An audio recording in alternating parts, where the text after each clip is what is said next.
Hurry and come to the hospital. There's no time. According to my husband's explanation, the son suffered a serious head injury during club activities, and his life is in danger. Why do I have to go to the hospital? I retorted after hanging up the phone. I coldly dismissed my husband's words. But that child is. My husband is hiding a certain secret from me. However, that secret was inadvertently revealed due to a mistake on his part. The birthday cake for our son, which I reluctantly asked my rarely present husband to order and pick up, had an unbelievable error in it. What is this? What does it mean? The connection between my husband's suspicious behavior in the past and this revelation was enough to make me suspect his infidelity. I can't forgive this. He's been deceiving us all this time. As I gather evidence, my resentment toward my husband grows. And with a mistaken call from my husband as a catalyst, I begin to take action for retribution. My name is Cindy. I work in home care, and that's how I met a man named Michael during one of my visits. He was living with his wife, who had fallen ill and required care, along with their young son, Liam. Unfortunately, despite treatment efforts, Michael's wife passed away. Liam is only 3 years old, and it's challenging for him to cope without his mother, especially during such crucial times. Initially, my interactions with Michael were purely professional, but I couldn't help feeling sympathy for their situation. After his wife's passing, I no longer needed to visit their home for caregiving, so I lost track of how they were doing.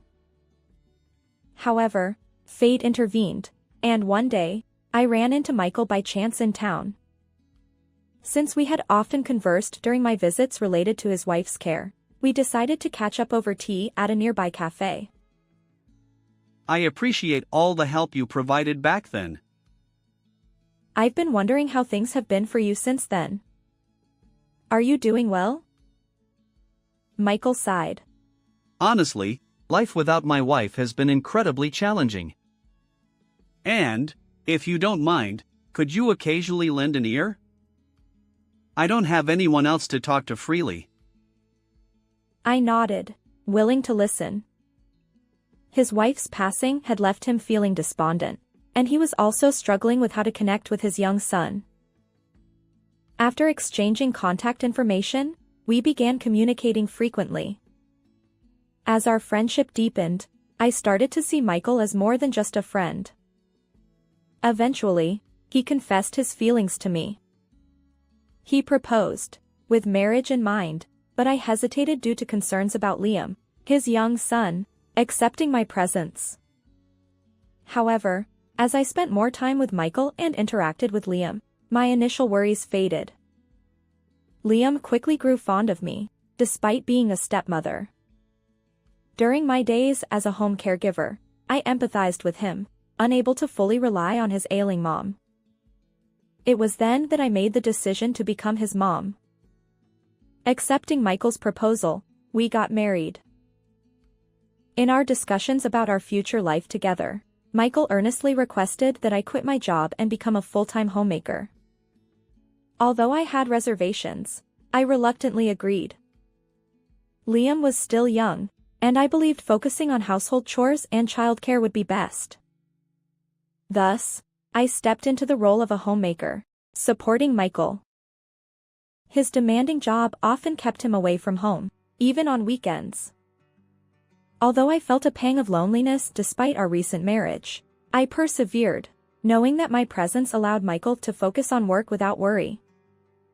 Liam, adorable in his own way, grew attached to me and eventually started calling me Mom. Despite being my stepson, I couldn't help but adore Liam. However, despite Liam being at an adorable age, Michael rarely spent time playing with him. On weekends, he would simply claim to be working and head out. I couldn't help but harbor some frustration. One day, I noticed that the lunchbox I had prepared for my husband was left forgotten on the dining table. I called Michael to inform him about the forgotten lunch, but he didn't answer. Worried that he'd be hungry without lunch, I decided to take it to his workplace. Upon arriving at his office, I approached the receptionist and asked her to call Michael. However, her unexpected response caught me off guard. I've checked, but it appears he hasn't come to work today. I insisted that couldn't be true and even inquired with his department, only to be told that he was absent for the day. What on earth is going on? Where could he be? I wondered, but I couldn't press further, so I left the office. I tried calling my husband again, but still no answer. Even my messages remained unread. He had definitely left for work today, so where could he possibly be? With anxiety weighing on my mind, I waited for his return home. On that day, my husband returned home late as usual, and I confronted him, asking what was going on. They told me at your workplace that you hadn't come in today. What's going on? He hesitated for a moment, seemingly lost in thought, before stumbling through an explanation. Well, it's like this. I encountered an elderly lady who had fallen and injured herself on my way to work. I ended up accompanying her to the hospital. His excuse seemed almost unbelievable. And because it was so sudden, He continued. I couldn't even notify the office. I'm sorry you went through the trouble of preparing lunch. Despite his seemingly plausible reasoning, the initial unease I felt remained. However, realizing that pressing further might not yield any answers, I decided to give him the benefit of the doubt and accept his explanation. Several years have passed since then. Liam, who was once a young child, has now become a middle school student, experiencing the typical rebellious phase. We've grown close, living together like a true parent and child. Despite Michael's continued busy work schedule, which leaves little time for family bonding, Liam's healthy growth remains a source of comfort. One day, I received an unexpected call from a friend I knew back in school. When I asked what was wrong, she seemed a bit flustered. She shared something quite startling. I hesitated to tell you, but I witnessed your husband walking with an unfamiliar woman and a middle school-aged boy. I couldn't believe it. But he didn't have any plans to go out together. Are you sure it wasn't a case of mistaken identity? My friend insisted. No, it was definitely Michael. However, the person walking beside him wasn't you. That's why I got worried and reached out. When was it that you saw someone who looked like Michael? I asked my friend about the date when she encountered a person resembling Michael. Let me think. It was probably. My friend checked the calendar for the date she mentioned. It was a holiday, but my husband should have been at work. Our son, Liam, also had a sports match that day. When I suggested that it might have been a case of mistaken identity, my friend apologized. He looked so much like your husband that I couldn't help but worry. At the time, I laughed it off, dismissing it as a misunderstanding. But her words continued to linger in the back of my mind. A few more years passed, and Liam's 14th birthday was approaching. Usually, I handled all the preparations for a birthday celebration, but due to a busy schedule, I asked my husband to order and pick up the cake this year. I always ordered from the same bakery. I provided him with the bakery's phone number and said, "Please take care of it." As expected, he made a face and muttered, Why me? but when I playfully insisted that occasionally doing something for the family wouldn't hurt, he reluctantly agreed. On Liam's birthday, my husband returned from work with the ordered cake. "Thank you," I said, grateful. He handed over the cake with an air of inconvenience. Our dining table was already adorned with Liam's favorite dishes. I opened the cake box, intending to serve it on plates. However, what I saw inside left me puzzled. It was an ordinary-sized decorated cake, but something felt off. As requested, a chocolate plate in the center read, "Happy Birthday." Yet, the name written there wasn't Liam's. "Lucas, who's that?" The chocolate plate read, "Lucas, happy birthday." I confronted my husband immediately, and he became visibly evasive. His explanation was suspicious. I clearly gave them the correct name. Maybe the bakery made a mistake or mixed up the cakes. It might be the case. If Liam's name was merely mistaken, he might not mind, but if it's a mix-up, it's better to inform the shop about the error. With that in mind, I called the bakery. "Excuse me. The name on the cake is different from what I ordered. Could it be a mistake or mix-up?" The person on the other end put me on hold to check. After a moment, they returned with an answer. "We've reviewed the order history, and it doesn't appear to be a mix-up.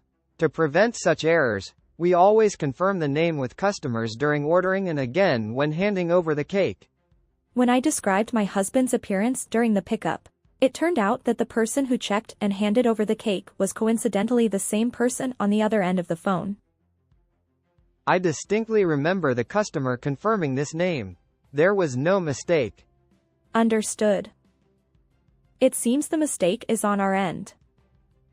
I apologize for any inconvenience.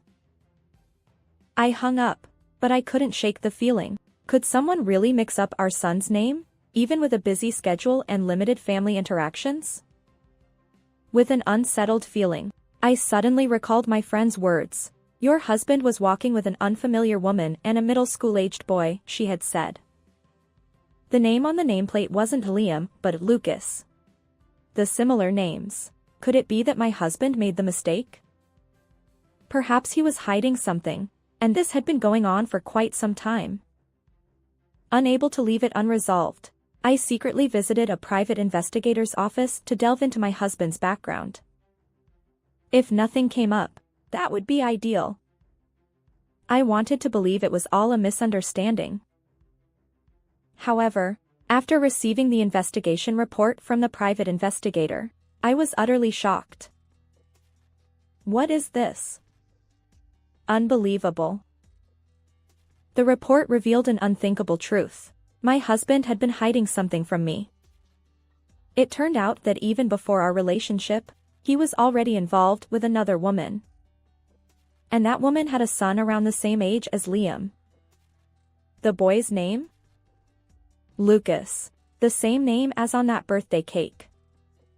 My husband had entrusted Liam, his son from a previous marriage, to me while pretending to be busy with work and spending time with another family.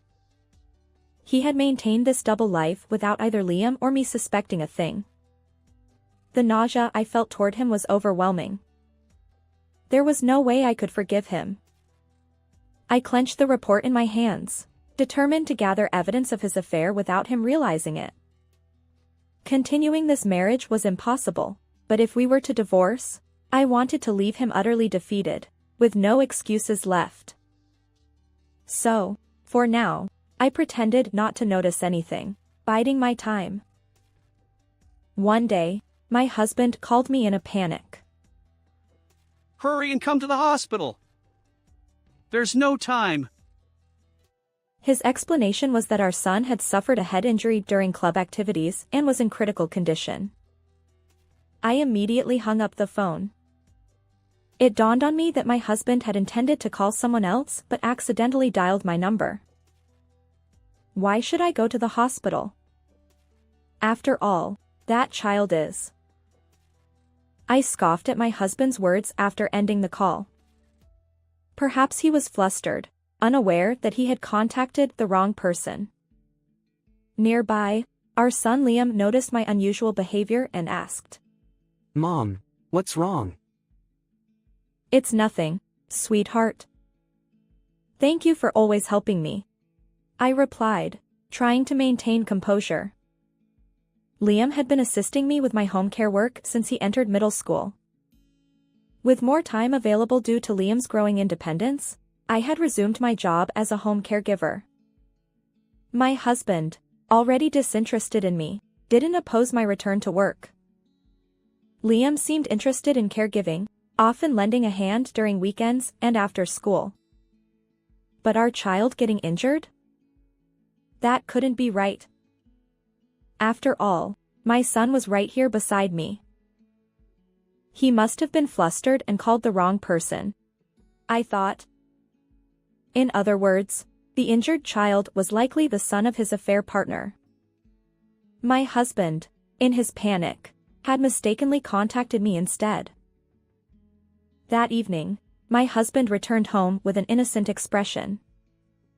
From his demeanor, it was clear he hadn't yet realized that I was the one he had spoken to on the phone earlier.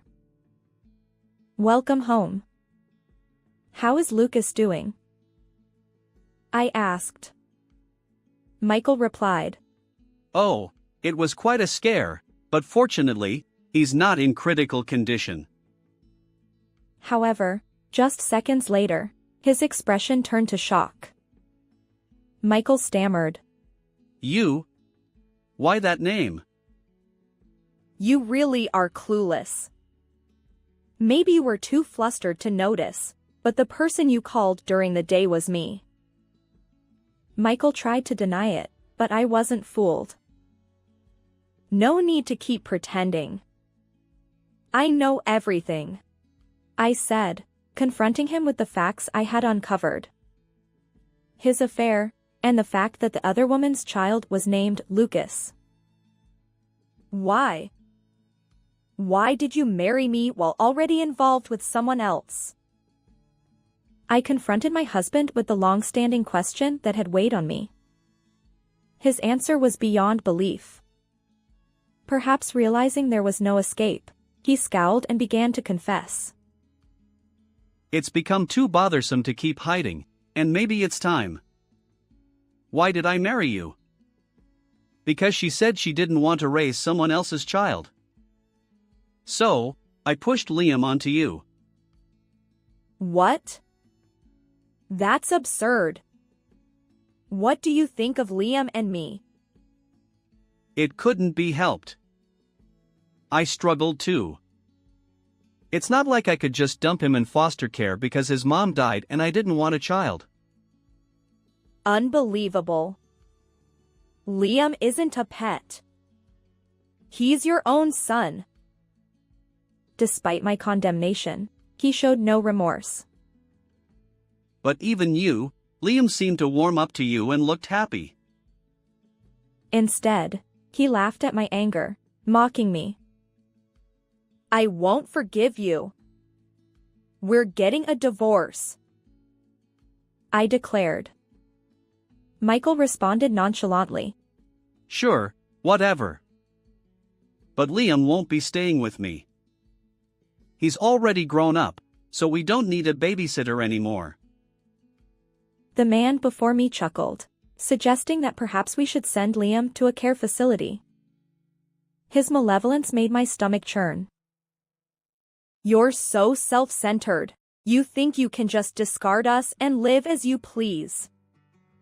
Well, I won't allow it." Michael laughed, mocking me. "Not forgiving me? What power do you have? Maybe you'll file a lawsuit and demand some paltry compensation. I'll gladly pay that." He underestimated me, assuming a mere housewife like myself had no influence. But I held an ace up my sleeve. "You can come out now." Adjacent to the living room was a closed-off room where someone had been waiting. As the door swung open, my husband's expression changed. "Mom? Why are you here?" Michael stammered. My mother-in-law stepped forward. "I've heard everything. You've done something unforgivable." I had previously contacted my mother-in-law to inform her of my husband's misdeeds. Today, I had summoned her to settle everything once and for all. Understandably, my husband was anxious. He worked at a company run by my mother-in-law, and he'd always been in awe of her as the owner. I've been too lenient just because you're my son. But this time, I can't forgive you. You'll receive an appropriate punishment. She informed my husband of his demotion and transfer to a regional subsidiary. Michael stammered. Wait, Mom! Let me explain. No, this decision is final. And it's not just about the affair. It also reflects your overall work performance. My mother-in-law replied firmly. According to her, my husband had a history of slacking off at work, which had caused internal issues. An internal investigation revealed that he had been delegating tasks to subordinates while spending time with his mistress. Realizing he was in a disadvantageous position, my husband frantically apologized to both my mother-in-law and me. Sorry. Please forgive me. He desperately pleaded. But forgiveness wasn't on my mind. No. We're definitely getting a divorce. And as compensation for everything you've done, I'll be claiming substantial alimony. You'll pay up, won't you? But, if I get demoted, I won't have enough. Michael stuttered. Until now, he'd enjoyed an inflated salary due to being the owner's son, but that would change. Suddenly, he hesitated about paying the alimony. My mother-in-law's stern voice cut through the room. Even now, you're only thinking about yourself? Take responsibility and clean up your mess. Under her harsh reprimand, my husband reluctantly promised to pay the alimony. However, some days later, my husband visited our home and pleaded. Let's reconsider the divorce. What are you saying now? Michael had been kicked out of our house and was currently staying with his mistress. But when he visited another son, Lucas, in the hospital, he accidentally saw Lucas's true blood type. That revelation made him realize that they weren't biologically related. When he confronted his mistress, she revealed that she had been dating another man even before Michael.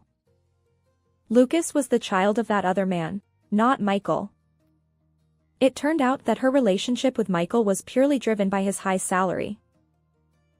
However, after his affair was discovered by his mother-in-law, who is also the president of his company, he was demoted from a managerial position to a regular employee and then transferred to a regional office. As a result, his mistress also abandoned him and ended the relationship. I have no use for you anymore. Just as Michael had pushed Liam onto me, he himself had been manipulated and used by his mistress. I've had an awakening. I realize now that it's just you and Liam for me. Please, forgive me. No matter what you say, my decision to divorce remains unchanged. My husband clung to me, repeating pitiful excuses. But I firmly rejected his plea.